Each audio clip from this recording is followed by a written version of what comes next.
네, 7시 12분입니다.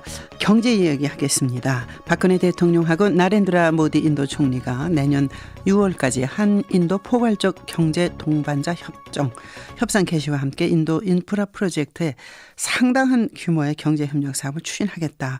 이런 얘기인데 전문가십니다. 아주대학교 경제학과 최희갑 교수와 함께합니다. 교수님 안녕하십니까?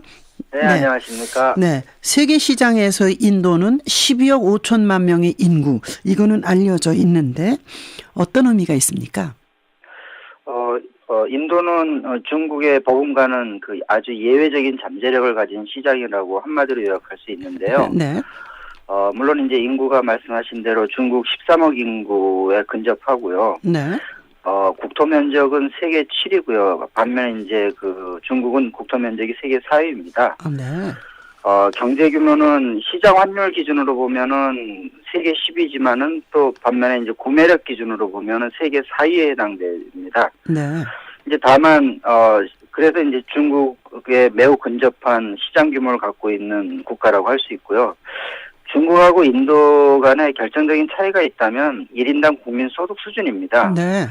중국은 7,500달러인데요. 2014년 기준으로. 네. 인도는 반면에 그곳의 그 5분의 1 수준인 1,600달러입니다. 따라서 한번 인도가 성장을 하고 중국 수준으로 성장률을 기록을 하기만 한다면 그 성장의 기간이라던가 잠재적인 속도 이런 것들은 사실은 중국보다 훨씬 더 높다고 지금은 볼 수 있는 것 같습니다. 네. 그리고 익히 아시다시피 미국이 지금 초강대국입니다만 인도는 항상 중국, EU와 더불어서 항상 잠재적인 초강대국으로 또 항상 포함되고 있습니다. 네. 그래서 한마디로 다시 정리하면 인도는 또 우리가 항상 가깝게 지내야 될 이런 잠재적인 초강대국이라고 정리해 볼 수가 있는 것 같습니다. 또 하나는 제3세계 리더가 아니겠습니까? 그런 면에 그렇습니다. 있어서도 굉장히 중요한 나라인 것 같은데 인도가 그 중국보다는 상당히 좀 거리가 있었어요. 정서적으로요.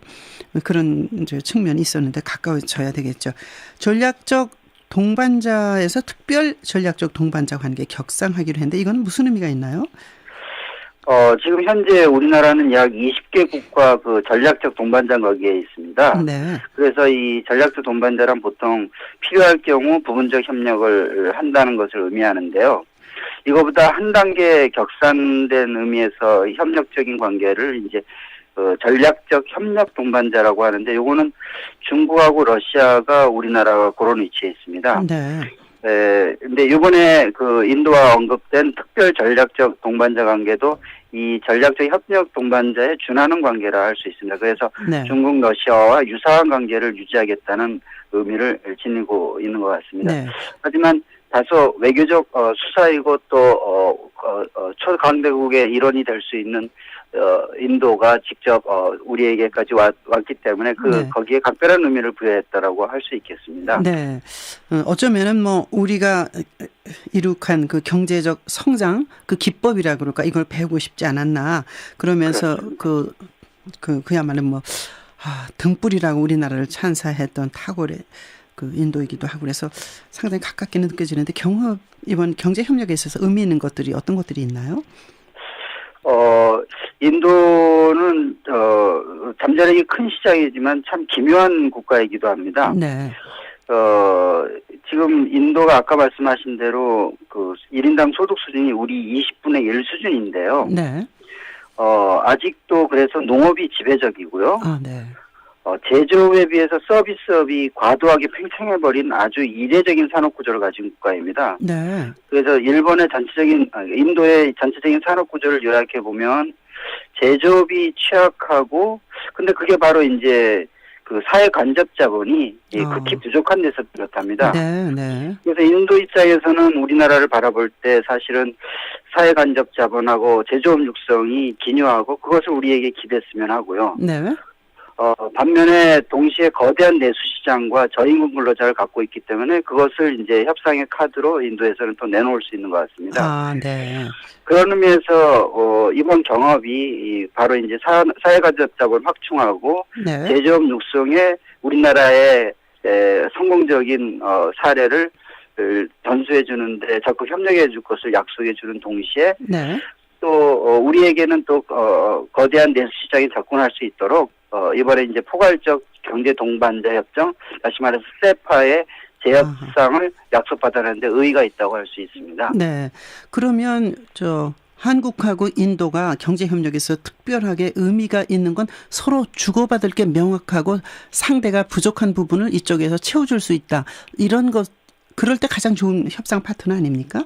그렇습니다. 특히 이제 많은 분들이 우리나라의 제조업의 성장 경험을 대부분 기술에서 찾습니다만 네. 사실은 주목해야 될 부분이 우리나라의 성장 경험의 상당 부분이 그런 제조업 기술을 우리가 확보하는 데 있어서 우리가 이루어냈던 많은 그 제도 개혁의 성과가 네. 있습니다. 네네. 아마 인도가 그런 제도적 개혁 성과의 경험을 아마 많이 배워보고 싶어하는 것 같습니다. 네. 우리가 이제 저개발국에게 우리나라를 먼저 앞선 산업을 개척한 나라로서 알려줄 때 선진국까지 금방 가긴 어려우니까 중간 단계에서 한국을 벤치마킹하면 아주 쉽다. 그런 얘기를 많이 하지 않습니까? 그런 면에서 좀은 먹히고 있다. 뭐 이런 생각도 드는데 인도 하면은 사실은 그 신분제도 4계급으로 나는 이 신분제도 같은 것이 장벽을 또 만들고 있는 건 아닌가 그런 생각도 하는데 교수님 어떻게 보십니까? 조금 다르지만.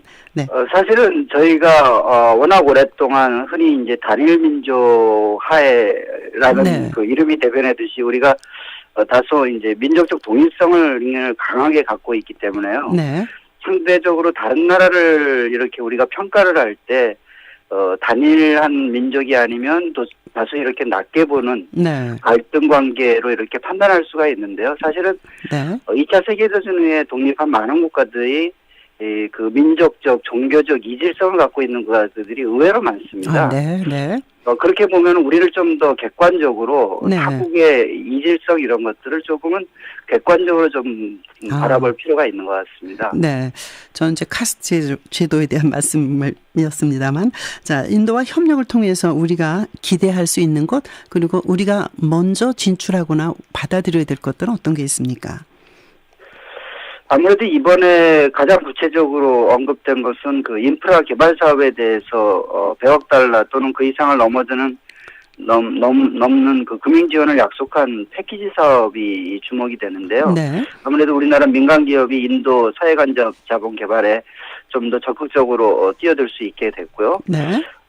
그리고 그동안 그 일본에 비해서 다소 불리했던 그 수출 여건이 이번 세파 개선을 약속대로 진행할 수 있다는 효과가 있을 수가 있는 것 같습니다. 네.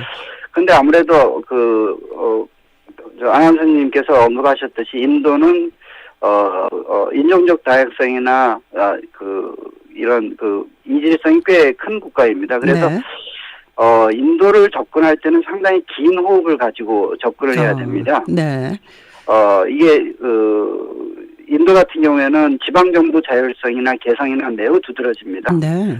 그리고 경제정책을 수립을 할 때도 다양한 이해관계를 항상 돌볼 수밖에 없고요. 네. 또 개별 지역으로 또는 마을로 내려가 보면 근로자나 주민들 이해관계를 꼭 반영하면서 이게 사업이 이루어집니다. 네. 네. 그래서 우리가 흔히 하는 그 빨리빨리식으로 서두르면서 사업을 진행하기에는 네. 네. 아주 곤란한 구조를 갖고 있습니다. 네. 네. 그래서 반면에 그 인도의 그런 더딘 그 정책 실행 네. 그 속도가요 외국인 투자자를 많이 실망시키기도 합니다. 네. 네. 그리고 또 이제 그런 것들 때문에 이렇게 서둘러서 인도 시장을 접근했다간 낭패를 보기 십상입니다. 네. 지금 말씀 굉장히 중요한데 빨리빨리 우리의 그런 문화가 그쪽에 잘 맞지 않을 수 있는데 긴 호흡이 중요한데 그런가 하면 인도는 볼리우드라는 그 정말 영화의 메카가 있고 수학을 굉장히 잘하는 나라이기도 하고 그런 것도 또 함께 알았으면 좋겠습니다. 시간이 너무 짧네요. 네. 오늘 말씀 잘 들었습니다. 고맙습니다. 네, 감사합니다. 네, 최이갑 아주대 경제학과 교수였습니다. 7시 21분 30초입니다.